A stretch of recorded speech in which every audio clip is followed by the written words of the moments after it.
नमस्कार शेतकरी बंधूंनो, मी doctor BN. Thorat, सहाय्यक प्राध्यापिका पशुसंवर्धन व दुग्धशास्त्र विभाग। आजच्या या व्हिडिओच्या माध्यमातून आपण उन्हाळ्यात पशुधनाची घ्यावयाची काळजी याविषयी सविस्तर माहिती जाणून घेणार आहोत। चला तर मग उन्हाळ्यात आपण आपल्या पशुधनाची काळजी कशी घ्यायची हे पाहूयात।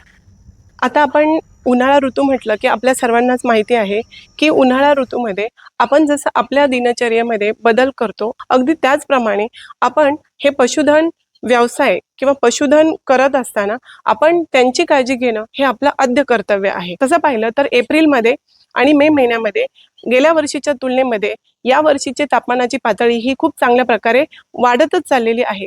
आपण गेल्या आठवड्याचा जर विचार केला तर तापमानाचा पारा हा जवळपास 42 डिग्री सेल्सिअस पासून तर जवळपास 48 ते 49 डिग्री सेल्सिअस पर्यंत हा गेलेला आहे आणि हा उच्चांक तापमानाने किंवा उष्णतेने गाठलेला आहे। तर हे आपल्यावर आलेले एक संकट आहे आणि या संकटाशी आपल्याला सामना करण्यासाठी आपल्याला स्वतः सुद्धा या संकटाचा सामना करायचा आहे, पण त्याचबरोबर आपण जो जोड व्यवसाय म्हणून आपलं पशुधन करत आहोत यांची सुद्धा काळजी घेणे तितकंच आपलं आद्य कर्तव्य आहे।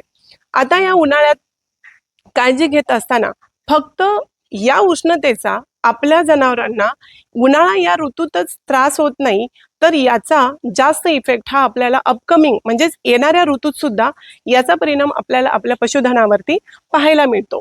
तर तो कसा हे आपण पुढच्या क्लिपमध्ये पाहणारच आहोत। वाढत्या उष्णतेचा परिणाम हा त्यांच्या दिनचर्येवरती दिसून येतो, तो म्हणजे वाढतं ऊन हे त्यांच्या निरोगी आहार, सुदृढ त्यांचं जीवनमान, खाण्याची क्षमता, पाण्यापिण्याची क्षमता, प्रजनन क्षमता, श्वासोच्छवास, त्याचबरोबर दूध उत्पादन या सर्व गोष्टीवरती या वाढत्या उन्हाचा परिणाम जास्त प्रमाणात दिसून येतो।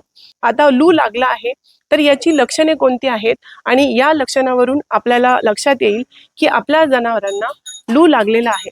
तर लू लागलेल्या जनावरांना जास्त ताप येतो। ताप आल्यानंतर जनावरची खाण्याची जी काही क्षमता आहे, त्याचबरोबर पाणी पिण्याची तीव्रता ही कमी होते। श्वासोच्छवास सुरुवातीच्या स्टेजला वाढतो, नाक आणि डोळे लाल होतात, जनावर सतत जीभ बाहेर काढतं, त्याचबरोबर जनावरांच्या तोंडाला फेस येतो। एवढंच नव्हे तर जनावरांची विष्ठा ही पातळ होते आणि अशा अवस्थेत तीव्रता हळूहळू वाढू लागली तर श्वास घेण्याची तीव्रता कमी होते।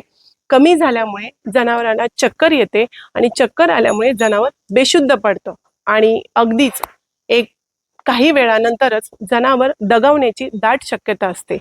मग आपल्या या जनावरांना लू लागल्यानंतर किंवा या उष्णतेच्या सीझनमध्ये उष्णतेच्या ऋतूमध्येच लू लागण्याची जास्त तीव्रता दिसून येते आणि ही तीव्रता दिसल्यानंतर आपण आपल्या पशुधनाला याच्यापासून वाचवण्यासाठी, या गोष्टींपासून बचाव करण्यासाठी त्यावर उपाययोजना करणे खूप गरजेचे आहे। तर या उपाययोजना म्हणून आपण आपलं जे काही जनावर आहे ज्या ठिकाणी बांधत आहोत ती जागा, तो गोठा हा प्रशस्त ठिकाणी असावा, जेणेकरून या गोठ्यामध्ये बाहेरची खेळती हवा येण्यासाठी मोकळी जागा राहील आणि स्वच्छ आणि मोकळी हवा या गोठ्यामध्ये येईल, जेणेकरून तीच हवा आपल्या जनावरांना मिळेल। त्याचबरोबर प्रशस्त जागेत बांधल्यामुळे मोकळी जागा राहील, त्यामुळे त्यांना जेवढी जागा हवी आहे, म्हणजेच जास्त गर्दी हे झालं तर सफोकेशन होतं, तर तसं न होता त्यांना मोकळी जागा जास्त मिळेल। त्याचबरोबर आपण आपल्या जनावरांना स्वच्छ आणि मुबलक प्रमाणात पाणी या उन्हाळा ऋतूमध्ये देणं गरजेचं आहे। त्याचबरोबर त्यांना उन्हाळा ऋतूमध्ये 2 ते 3 वेळा थंड पाण्याने आंघोळ घालायची आहे। यामुळे त्यांची जी काही शरीराची उष्णता आहे त्याची तीव्रता कमी होण्याचं प्रमाण कमी होण्यास मदत होईल। त्यामुळे उन्हाळा ऋतूमध्ये 12 ते 4 या वेळेत उन्हाची सूर्यप्रकाशाची तीव्रता ही जास्त वाढलेली असते, त्यामुळे 12 ते 4 ही वेळ पूर्णपणे आपल्याला बंद करायची आहे आणि 12 ते 4 या वेळामध्ये हे जनावर आपल्या गोठ्यामध्येच बांधून ठेवायचं आहे। त्याच्या अगेन्स्ट जर आपण सकाळी 6 ते 10 वाजेपर्यंत आणि दुपारी 4 ते 6 या वेळेत जर जनावरांना चरायला सोडले तर आपण नक्कीच या लू पासून त्यांचा बचाव करू। ही वरील लक्षणे जर तुम्हाला दिसून आली तर त्वरित तुम्ही इलेक्ट्रॉल एनर्जी ही आपल्या जनावरांना द्यायची। याही पेक्षा एक बेटर उपाय तुम्ही घरगुती करू शकता, तो म्हणजे उन्हाळ्यात आपल्या जनावरांना थंड आणि मुबलक प्रमाणात पाणी देत असताना त्या पाण्यामध्ये गूळ आणि मीठ यांचं द्रावण करून आपण ह्या पाण्यामध्ये मिक्स करून आपल्या जनावरांना द्यायचं आहे, की त्यामुळे त्यांना जे काही थकवा असेल किंवा त्यांना जास्तीत जास्त एनर्जी मिळण्यासाठी मदत होईल। आणि एवढंच नव्हे तर ही लक्षणे दिसून आल्यानंतर आपण त्वरितच पशुवैद्यकीय अधिकाऱ्यांची, पशुवैद्यकीय डॉक्टरांची मदत घेणं किंवा त्यांचा सल्ला घेणं हे आपलं आद्य कर्तव्य आहे। धन्यवाद।